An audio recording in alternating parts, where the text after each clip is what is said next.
Peace be upon you. So recently I started watching a series entitled The Chosen, which is about the life of Jesus. And this one is not like any of the other movie depictions of Jesus in the past. For one, this series, it was crowdfunded and is free to watch online. Season 2 just came out a couple weeks ago, and so far it's written such a way that if a Christian is watching it, they'll have one interpretation of what's being stated, but someone who's Muslim will watch it and interpret it in another way. So it's designed in such a way that it's more authentic and more true to the biblical stories. But what makes this series so impactful is that unlike other movie depictions about Jesus in the past, this series attempts to provide a more authentic depiction of his life by providing color to some of the backstory and dynamics between Jesus, his disciples, and his spreading of the message. I would say comparing The Chosen's portrayal of Jesus to previous movie depictions of Jesus is like comparing Batman's portrayal in The Dark Knight compared to the 90s rendition of Batman when we had Michael Keaton and the Joker and Penguin and Mr. Freeze. The reason I'm bringing up this series is because of a scene in episode 1 of season 2, which is an exchange between Jesus with two of his disciples, James and John. Before we get into the scene, it's worth mentioning for context that the day before, Jesus in this series asked James and John to till the farm of someone by the name of Melech, but did not provide them with a reason to why they were asked to do this. And before I provide the audio of this clip that I want to talk about, I want to read the passage from the Bible that this is coming from, just to show how this series is taking these passages and bringing them to life. And the passage is from the book of Luke, chapter 9, verse 51 through 55, and it reads, "As the time approached for him to be taken up to heaven, Jesus resolutely set out for Jerusalem, and he sent messengers on ahead, who sent into a Samaritan village to get things ready for him. But the people there did not welcome him, because he was heading for Jerusalem. When the disciples James and John saw this, they asked, 'Rabbi, do you want us to call fire down from the heaven to destroy them?' But Jesus turned and rebuked them. Then he and his disciples went into another village." So that's the backstory of this clip. That James and John the day before were tilling Melech's farm but didn't know why, and that they were in a Samaritan village where they were rebuked and cursed by people because they were part of the children of Israel. So now we're going to play the clip. Rabbi, You couldn't wait, could you? we're sorry, we just wanted to clear a few things up, if that's okay. By all means. You Jewish boys are far from home. Yes, as a matter of fact, we are. Shalom to you too. Here's our traditional Jewish greeting for you. Don't lift a finger. That was a warning. Try it again and see what happens. Quiet, Big James. Shalom to you too. You filthy dogs! I said quiet.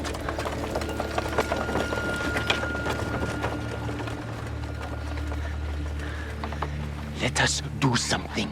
And what would that achieve? Defending your honor. They reviled and humiliated you. They deserve to have bolts of lightning rain down and incinerate them! Yes, fire from the heavens. Fire. You said we could do things like that. Say the word, and it will happen. Why not? We knew we couldn't trust these people. We shouldn't have come here in the first place. They don't deserve you. Why do you think I had you work Melech's field? What was I trying to teach you? To help? You think it was just to be more helpful?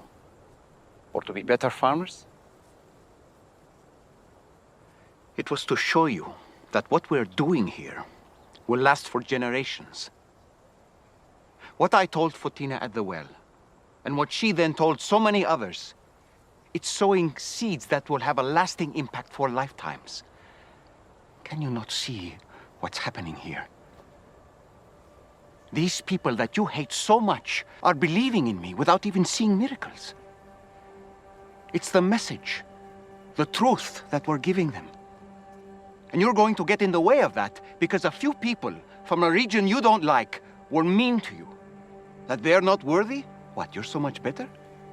You're more worthy? Well, let me tell you something. You're not. That's the whole point. It's why I'm here.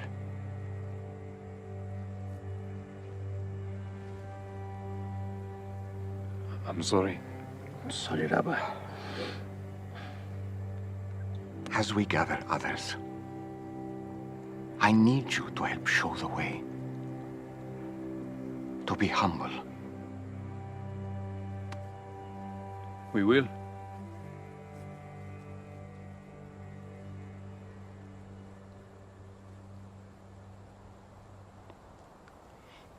You wanted to use the power of God to bring down fire, to burn these people up? Well, it sounds a lot worse when you say it that way.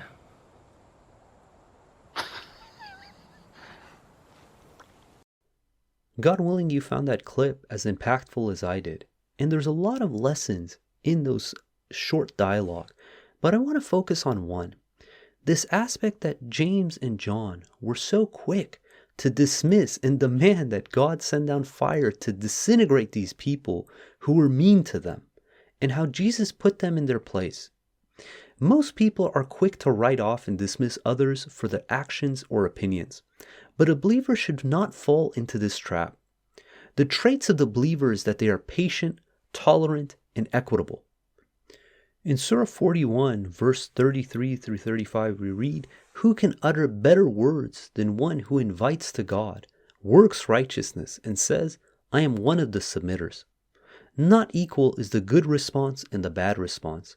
You shall resort to the nicest possible response. Thus the one who used to be your enemy may become your best friend. None can attain this except those who steadfastly persevere. None can attain this except those who are extremely fortunate." As believers, we need to give individuals the benefit of the doubt, to treat them as potential believers who are just uninformed of God's message, and again, to be tolerant and kind with them. When God asked Moses to go to Pharaoh, he told Moses to speak to him nicely. In Surah 20, verse 43 through 44, it reads, "Go to Pharaoh, for he transgressed. Speak to him nicely. He may take heed or become reverent." God is telling Moses to talk to one of the most despicable people who ever existed on this planet. This tyrant who killed the firstborn son of the children of Israel, who forced them into slavery, who committed all kinds of heinous acts, that God is telling him, despite that, to speak to him nicely. Now it's interesting. Pharaoh didn't take heed. Each time that it appeared that, he was turning to God, he immediately reverted and became a worse disbeliever. But interesting enough, the wife of Pharaoh did take heed. We read in Surah 66, verse 11, it says, "And God cites as an example of those who believed the wife of Pharaoh.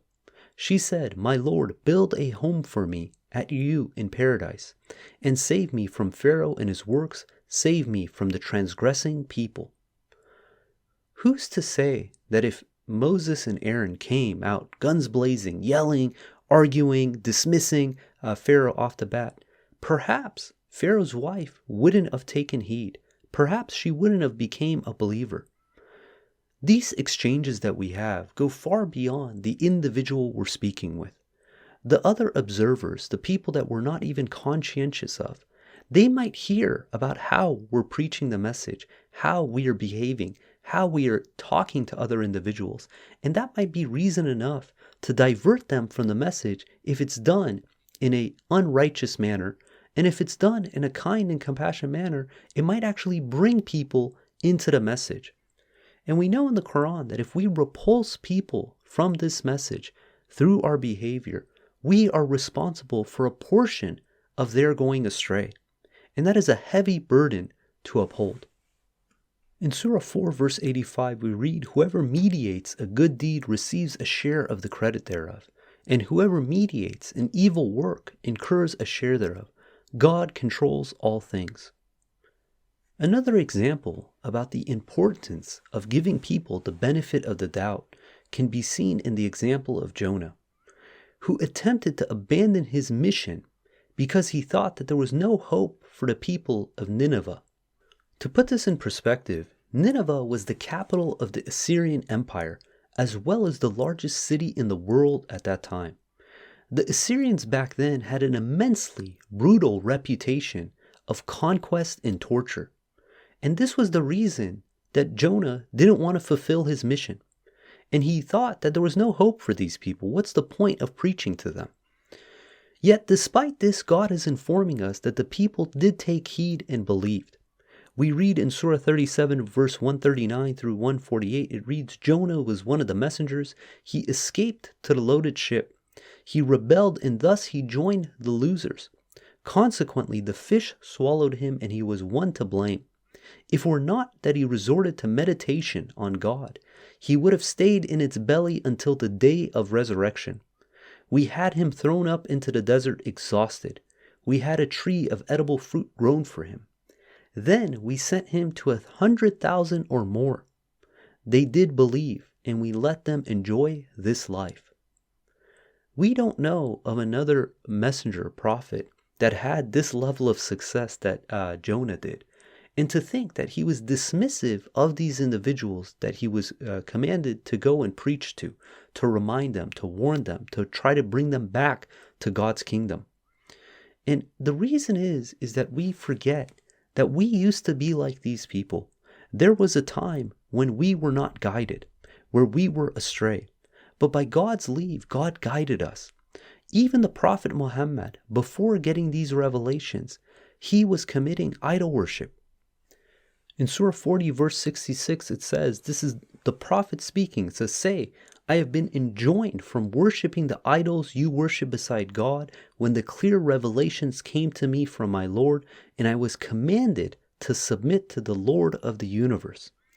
The Arabic word that's used in this verse that's translated as enjoined is naha. This word means to refrain from doing something that an individual was already partaking in. And this goes to show that we are all came in this world astray. And it's by God's leave that He guides us. And when we lose sight of that and we think that we're entitled to these blessings, to this guidance, and not realize that it's only out of God's mercy that we have this guidance, then we become dismissive of others and we can fall into acts of self-righteousness. In Surah 4, verse 94, it says, O you who believe, if you strike in the cause of God, you shall be absolutely sure. Do not say to one who offers you peace, you are not a believer, seeking the spoils of this world, for God possesses infinite spoils. Remember, you used to be like them, and God blessed you. Therefore, you shall be absolutely sure before you strike. God is fully cognizant of everything you do. One of the tactics of the devil is that he can cause us to forget. And in this regard, he can specifically make us forget what it was like before we had the guidance from God.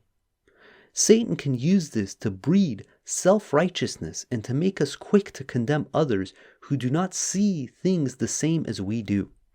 And when we start treating other people with a bar that is set higher than it is for when we came into the message, then we are being unjust to those individuals and ultimately doing a disservice to our own souls.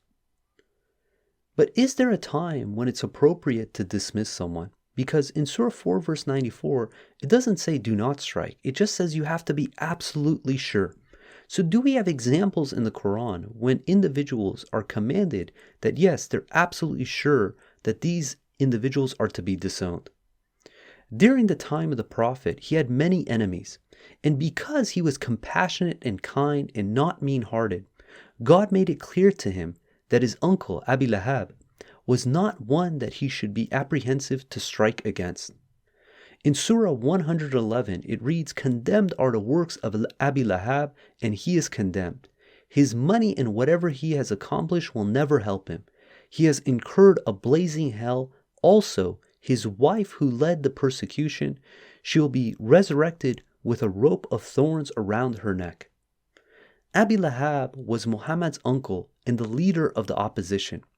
His wife carried out a campaign of persecution against Muhammad and the believers. And after years of this persecution, did God in no uncertain terms let him know that these two individuals, that there's no hope for them. And at that point, it becomes clear that yes, he is obligated to disown and dismiss them. We see another example in that of Moses, that after speaking to Pharaoh nicely and spending all that time providing him warnings and repeated chances, finally, when it was clear that he was not going to believe under any circumstances, that Moses became certain that there was no hope for him. And we read Moses' prayer in Surah 10 verse 88. It reads, Moses said, Our Lord, you have given Pharaoh and his elders luxuries and wealth in this world. Our Lord, they only use them to repulse others from your path. Our Lord, wipe out their wealth and harden their hearts to prevent them from believing until they see the painful retribution. So here we have two examples where God is showing that these individuals are beyond reform, that there is no hope for them. And at that point, they are perfectly suitable to dismiss and disown. If we choose to dismiss someone, the metric by which we can assess if we are in the right of doing such actions is we can compare ourselves against Moses and Muhammad. Are we showing enough patience and resolve as these two righteous individuals have shown towards their antagonizers?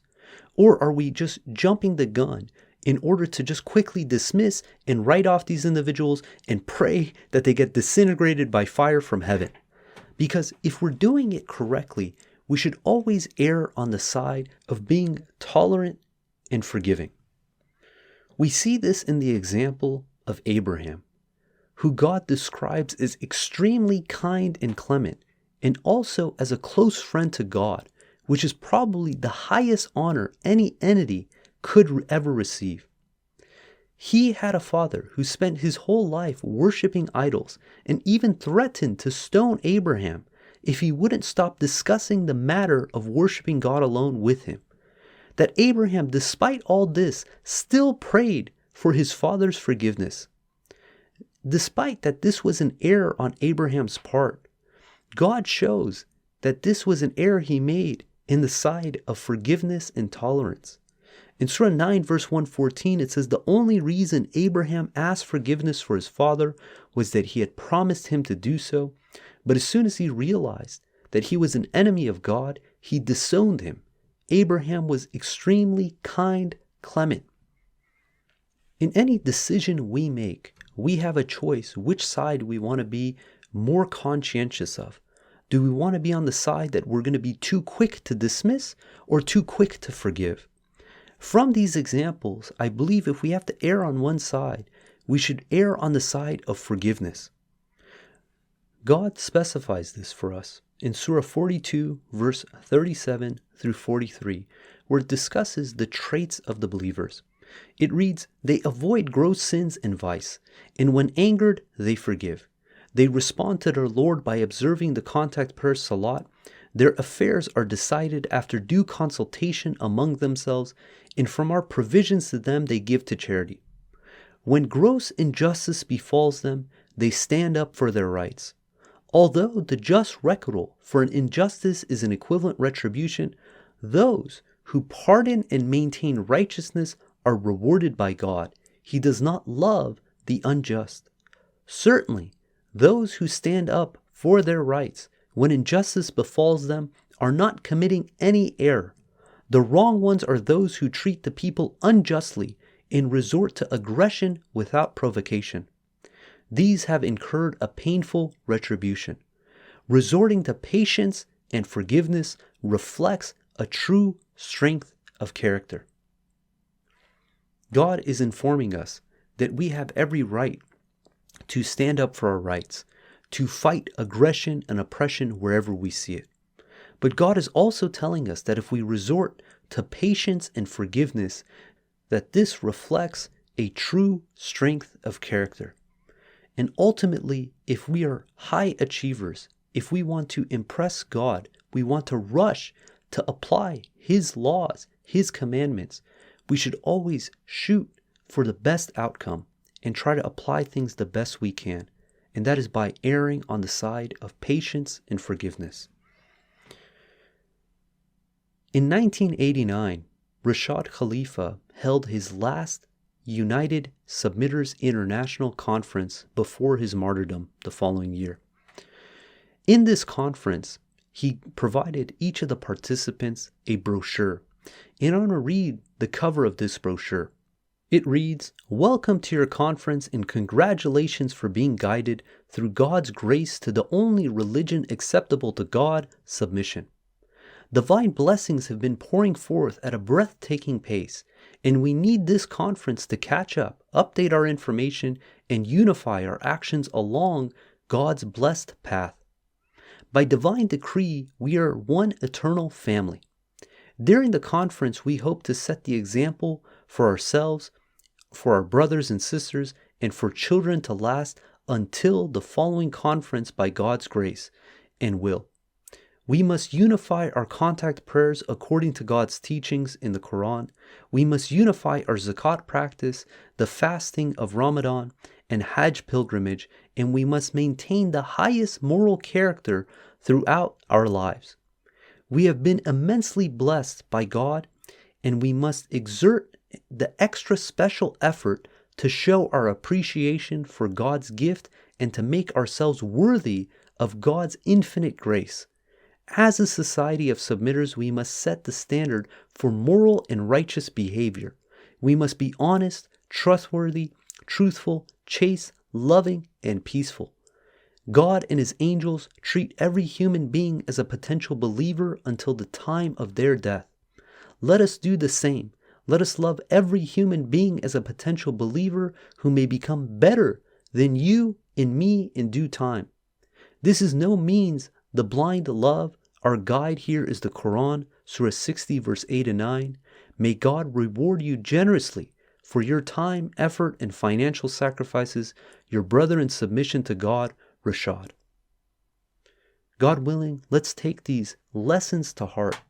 Let's be compassionate, caring, and treat other individuals as potential believers. Let's be quick to forgive and slow to anger.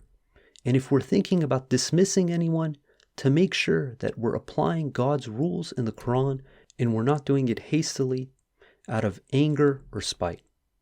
And God willing, I want to end this podcast with a prayer from Abraham in Surah 26, verse 83 through 84, where Abraham prays to God and says, "My Lord, grant me wisdom and include me with the righteous, and let the example I set for the future generations be a good one."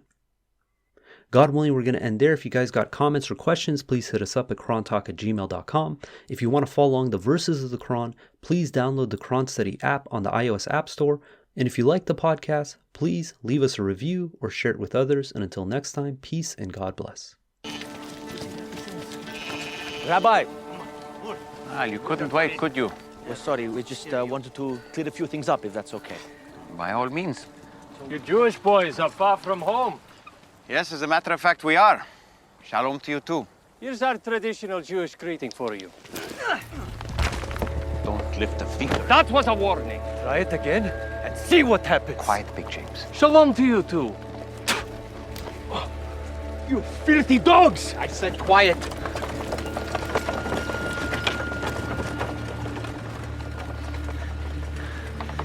Let us do something. And what would that achieve? Defending your honor. They reviled and humiliated you. They deserve to have bolts of lightning rain down and incinerate them! Yes, fire from the heavens. Fire. You said we could do things like that. Say the word, and it will happen. Why not? We knew we couldn't trust these people. We shouldn't have come here in the first place. They don't deserve you. Why do you think I had you work Melek's field? What was I trying to teach you? To help? You think it was just to be more helpful? Or to be better farmers? It was to show you that what we're doing here will last for generations. What I told Fotina at the well, and what she then told so many others, it's sowing seeds that will have a lasting impact for lifetimes. Can you not see what's happening here? These people that you hate so much are believing in me without even seeing miracles. It's the message, the truth that we're giving them. And you're going to get in the way of that because a few people from a region you don't like were mean to you. That they're not worthy? What, you're so much better? You're more worthy? Well, let me tell you something. You're not. That's the whole point. It's why I'm here.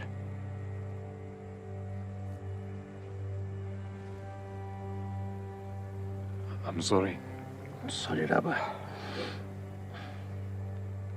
As we gather others, I need you to help show the way. To be humble. We will.